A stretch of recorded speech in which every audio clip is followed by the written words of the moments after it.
이 시간에는 성경이란 무엇인지, 그리고 성경을 해석하는 그 원리와 방법에 대해서 구체적으로 함께 살펴보기를 원합니다. 성경이란, 성경의 본질을 이야기하자면 하나님은 말씀을 하시는 분이세요. 하나님께서 이 온 만물을 창조하실 때도 말씀으로 창조를 하셨습니다. 창세기 1장을 살펴보면 하나님이 이르시되 빛이 있으라 하시니 빛이 있었다. 하나님이 이르시되 이렇게 반복적으로 하나님이 말씀으로 이 온 만물, 이 천지를 창조하셨다는 것을 우리들에게 보여줍니다. 그리고 하나님은 우리들, 하나님의 자녀들을 구원하시기 위해서 약속을 주시는데요. 그 약속도 말씀으로 약속을 주셨습니다. 그렇게 하나님의 말씀, 하나님의 이야기가 기록된 것이 바로 성경인 것이에요. 그런데 이 성경은 하나님의 언어 그리고 인간의 언어가 함께 공존하고 있는 책입니다. 그 이유는 무엇이냐? 하나님께서는 하나님이 선택한 어떤 사람 혹은 선지자라고도 얘기를 할 수 있죠. 그런 특정한 하나님의 선택된 사람들을 통해서 우리들에게 하나님의 말씀을 대신 전하도록, 대언하도록 하셨어요.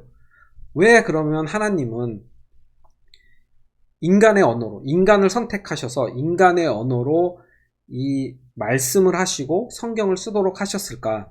이 부분은 우리가 하나님의 생각과 하나님의 이야기, 하나님의 말씀을 이해하려면 우리들이 이해할 수 있는 언어로 들어야지 그것을 이해할 수 있잖아요.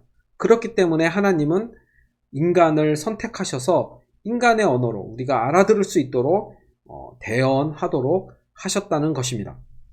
그렇다면 이것이 인간이 대언하고 기록한 내용이라서 하나님의 성경이 하나님이 저자가 아니다, 하나님의 이야기가 아니다라고 말할 수 있느냐? 그렇지 않아요. 왜냐하면 하나님은 인간 저자들의 대언하고 기록한 내용들이 하나님 자신의 뜻을 온전하게 반영하도록 직접적으로 관리하고 감독을 하셨습니다. 그렇기 때문에 성경에 기록된 모든 말씀은 진리이고 오류가 없습니다. 여기서 오류가 없다 이 표현에서 문자 그대로 오류가 없다라고 말하는 게 아니에요. 왜냐하면 이 하나님의 말씀은 고대 시대에는 우리가 책이라는 것이 없었잖아요. 우리가 전달할 방법은 입에서 입으로, 그리고 기억을 해서 후손들에게 그것을 전달을 했어요. 그러다 보니까 말이 전달이 되기 위해서는 문자 그대로 아니면 말 그대로가 전달되는 것은 불가능하겠죠. 그리고 기록을 한다 할지라도 예전에는 직접 손으로 기록했고 복사를 했습니다. 그렇기 때문에 복사하는 과정에서 실수가 있을 수 있는 거예요. 여기서 오류가 없다 이 이야기는 이 성경이 하나님의 뜻과 목적을 온전하게 전달을 하고 또 그 목적을 성취했다는 것입니다.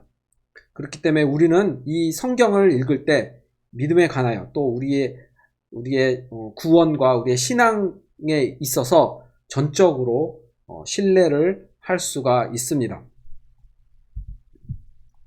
간단하게 성경의 구성을 보면 우리가 앞에서도 이야기했지만 성경은 하나님의 이야기예요. 하나님의 구속사적 계획에 의한 하나님의 이야기입니다. 전체가. 그렇지만 그 안에 또 구약과 신약이 나뉘죠. 그리고 구약 안에는 또 다양한 책들이 분류가 될 수가 있습니다. 율법서, 역사서, 시가서, 예언서. 신약에도 복음서, 역사서, 서신서, 예언서 등 분류를 할 수가 있는 거예요. 그리고 이 분류된 안에도 각 권의 책들이 있습니다. 39권, 구약은, 신약은 27권이죠. 그리고 또 각 책들은 또 챕터로 나뉠 수가 있고 또 절로 나뉠 수가 있습니다.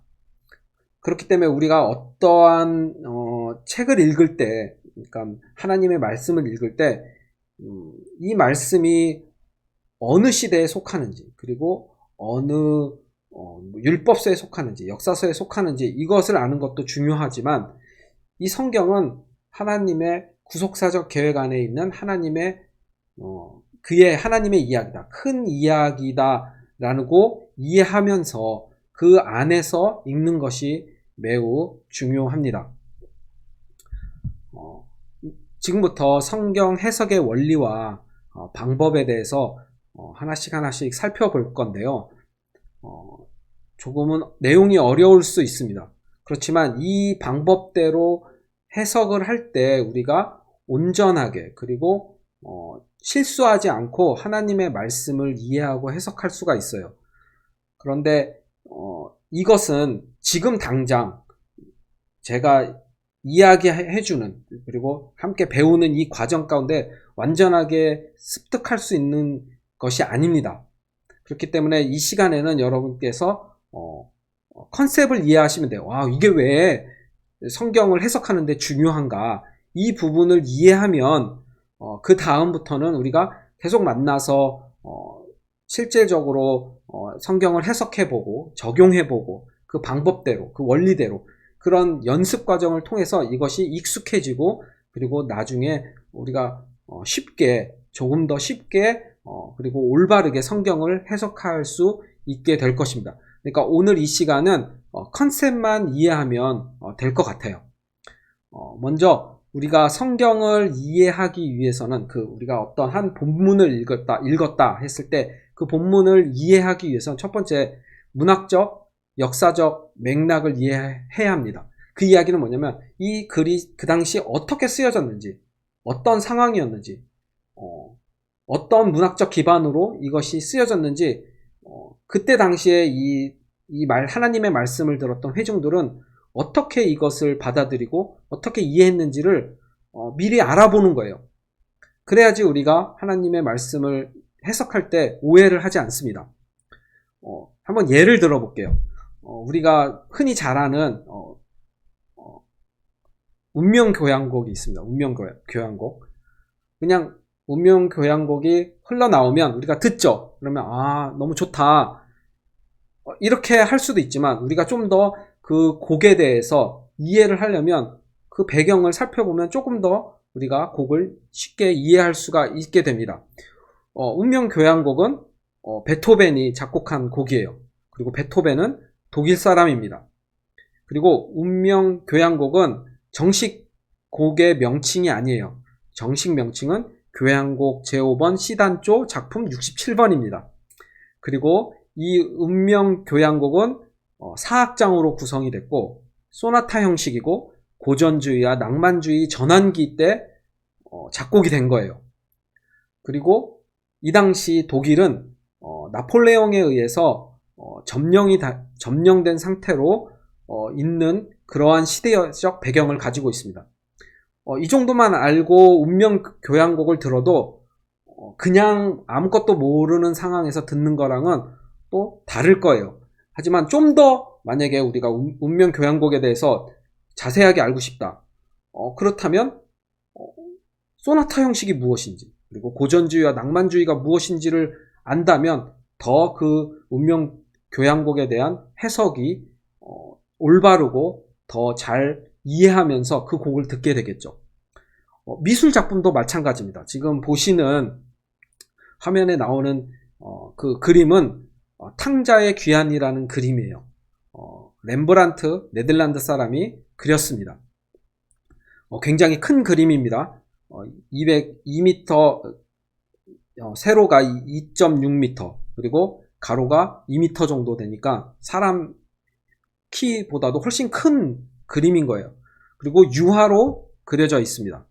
그리고 이 그림을 그렸을 당시는 바로크 시대예요. 그래서 빛과 어둠의 대비가 극명하게 나타나는 기법을 사용했습니다. 그래서 보시면 앞부분에 이 아버지와 탕자와 이 주요 인물들은 빛을 많이 받아요. 그래서 하이라이트 돼 있죠. 그렇지만 주변 인물들은 어둠 속에 있습니다.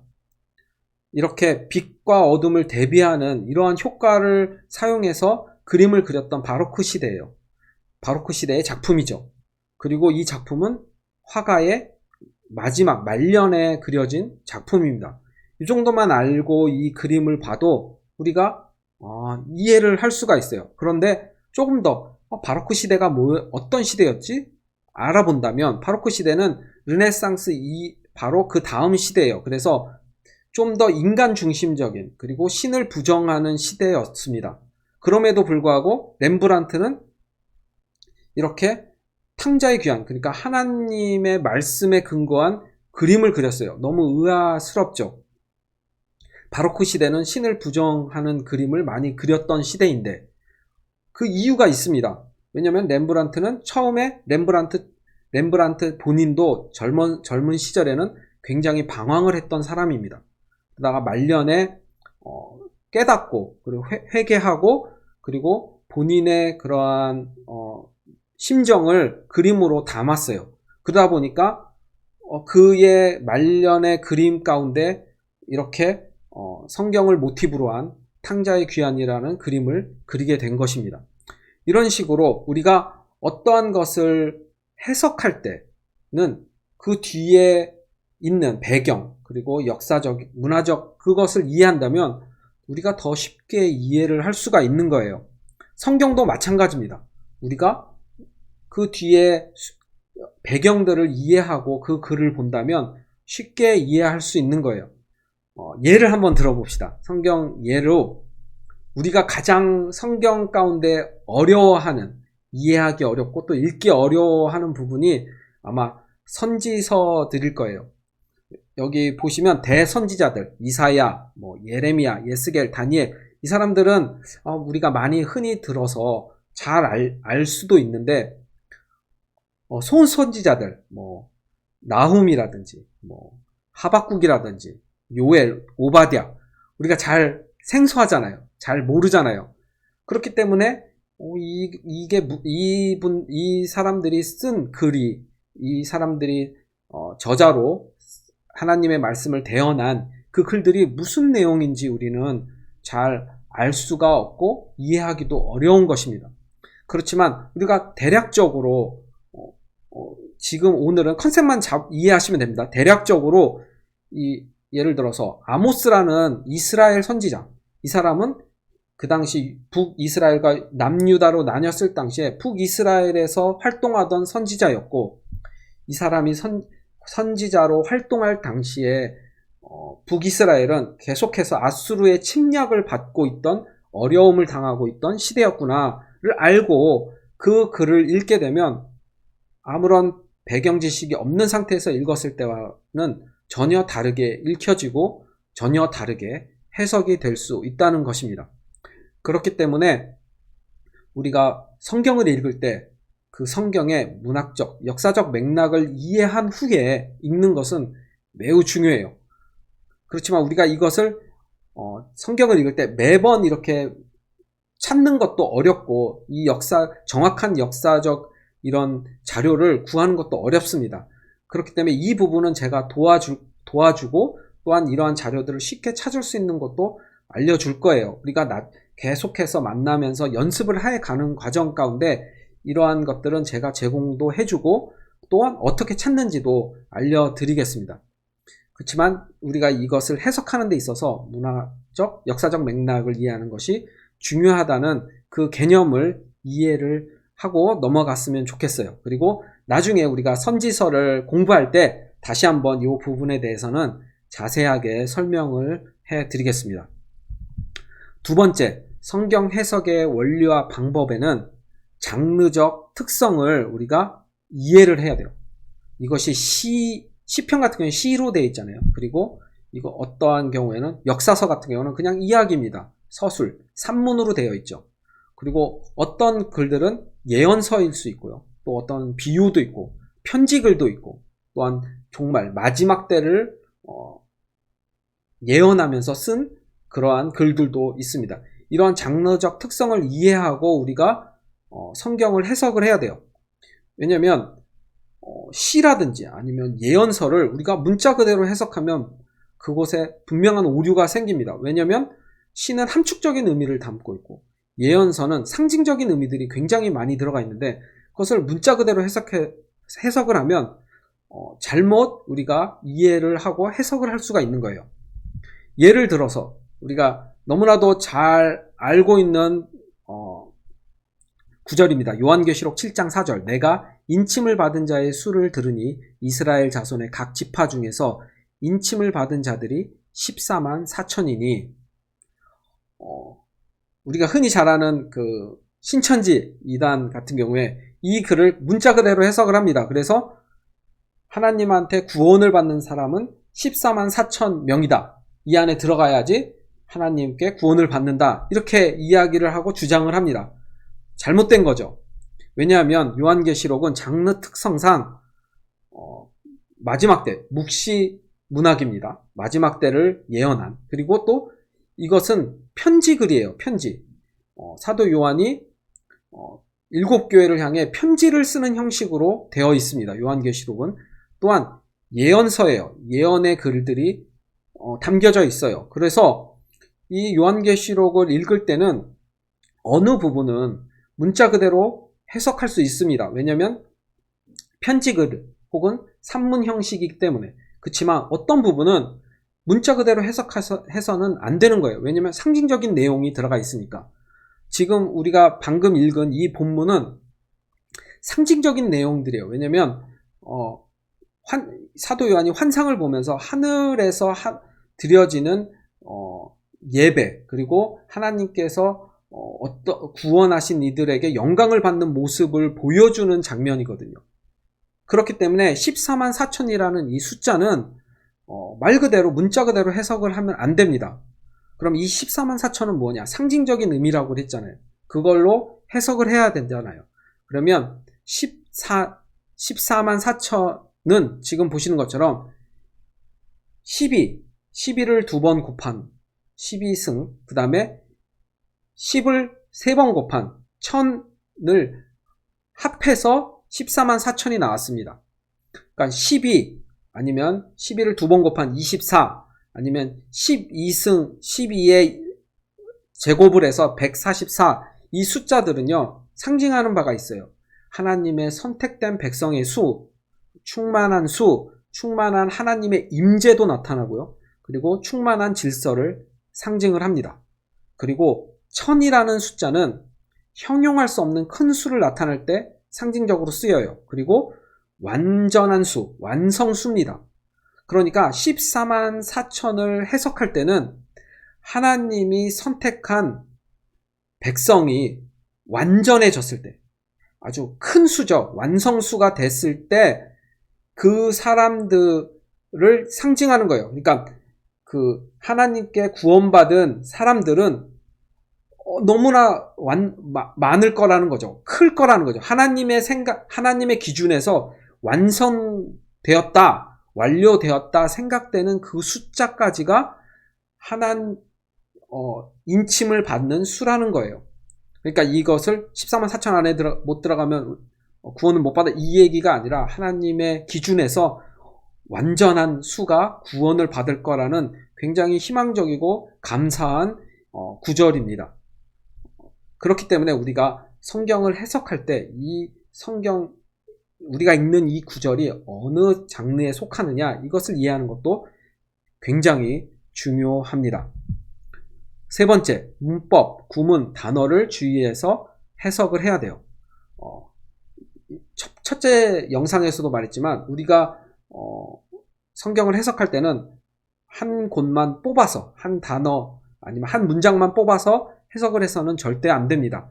그 문장 전체 안에 구조를 고려하고 그 문장 안에서 이 구절이 어떻게 쓰였는지 어떻게 해석해야 되는지를 우리가 알아야지 되는 거예요. 그 이외에도 단어들이 시제가 과거인지 현재인지 미래인지 완료인지 과거 완료인지 미완료인지 아니면 이게 능동형으로 쓰였는지 아니면 수동형으로 쓰였는지 아니면 우리 지금 이 성경은 히브리어 그러니까 히브리어랑 헬라어로 되어 있잖아요. 헬라어에는 중간태가 있습니다. 그러니까 능동적이도 않고 수동적이도 않은 중간 형태의 동사들이 있어요. 뭐 영어나 한국어에는 없는 형태죠. 그런데 이 중간 형태를 아는 것도 매우 중요합니다. 그리고 이 글이 직설적으로 쓰였는지 명령적인 뉘앙스로 쓰였는지 아니면 어떤 만약 뭐 이렇게 가정법으로 쓰였는데 이런 걸 알면서 주의하면서 해석을 해야 된다는 거예요. 예를 들면 살크라는 단어가 있습니다. 살크가 뭐냐면 헬라어로 플래시예요. 그러니까 바디랑은 조금 다르게 플래시라는 육체, 육신이라는 뜻입니다. 그런데 이 단어가 다양한 곳에 쓰였습니다. 마태복음 24장 22절, 요한복음 1장 14절, 로마서 9장 8절, 로마서 8장 4절에서 13절 이렇게 쓰였는데 앞에서 얘기한 이 세 곳에서는 이 살크, 이 육체가 그냥 말 그대로 인간의 몸이에요. 몸을 갖고 있는 인간의 일반적인 인간을 상징하고 뜻합니다. 그냥 육체예요. 일반적인 인간.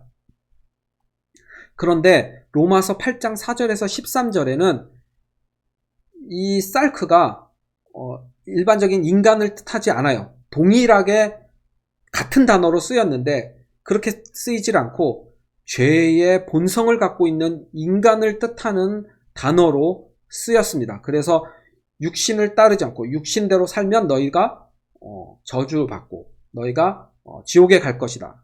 그렇게 이야기를 하는 거예요. 여기서 죄의 본성을 갖고 있는 인간을 뜻합니다. 그렇기 때문에 우리가 성경을 읽을 때 또 단어를 볼 때도 그 단어가 이 문장 전체 안에서 어떻게 어떤 뜻으로 사용됐는지를 아는 것이 매우 중요합니다. 쉬운 예를 또 하나를 들어볼게요. 우리가 만약에 누군가가 불이야라고 이야기를 합니다. 불이야. 그러면 여기에 세 가지 의미가 있을 수 있어요. 첫째는 뭐냐면 그냥 말 그대로 불을 보고 이건 불이야 라고 이야기할 수 있습니다. 그렇지만 또 한 가지는 뭐예요? 바깥에서 어떤 건물에 불이 난 것을 보고 불이야 라고 소리칠 수 있어요. 그 얘기는 뭐예요? 누군가 빨리 911 소방관한테 연락해서 빨리 와서 이 불을 끄도록 연락하세요. 그런 의미가 담길 수 있죠. 불이야 이렇게 외쳤을 때. 그리고 또 빨리 와서 물을 부어서 불을 끕시다 하는 의미가 담겨 있을 수도 있어요.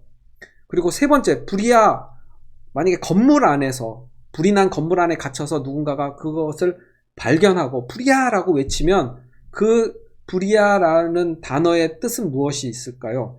그 불을 피해서 빨리 대피하라는 또 의미가 담겨져 있을 겁니다. 그렇기 때문에 우리가 어떠한 것을 이해하고 해석할 때는 그 단어 하나만 봐서는 안 되고 그 단어가 어떤 의미를 갖고 있는지 그 문장 안에서 어떻게 이것을 해석해야 되는지 문장 전체를 파악하고 의미를 파악해서 그것을 해석을 해야 된다는 거예요. 이 세 가지가 성경의 기본적인 원리와 해석하는 원리와 방법입니다. 이것을 우리는 계속 연습을 할 거예요. 지금은 개념만 이해하면 됩니다. 우리가 연습을 하다 보면 이것이 자연스럽게 우리가 성경을 읽고 해석할 때 자연스럽게 녹아들어서 올바르게 우리가 성경을 해석하고 이해할 수 있도록 도와줄 것입니다. 이 부분은 우리가 연습을 해야 될 부분이고, 그리고 지금 나눌 이 이야기는 우리가 너무나 중요한 성경을 올바르게 읽고 적용할 수 있는 세 가지 질문이 있어요.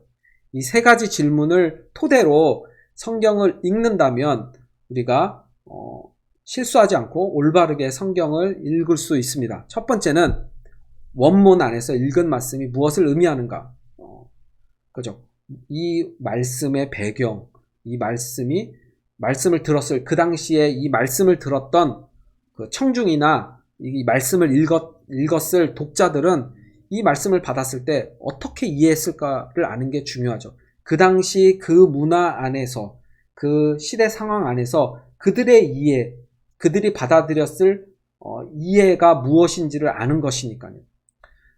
이 방법은 굉장히 연습이 필요한 부분입니다. 그래서 저도 계속해서 제공을 해줄 거고요. 어떻게 하면 이것을 찾아가면서 알 수 있는지를 계속 우린 연습을 할 거예요. 두 번째, 전체 성경, 그러니까 성경은 하나님의 말씀이잖아요. 하나님의 이야기잖아요. 하나님의 구원의 계획과 역사가 기록된 책이잖아요.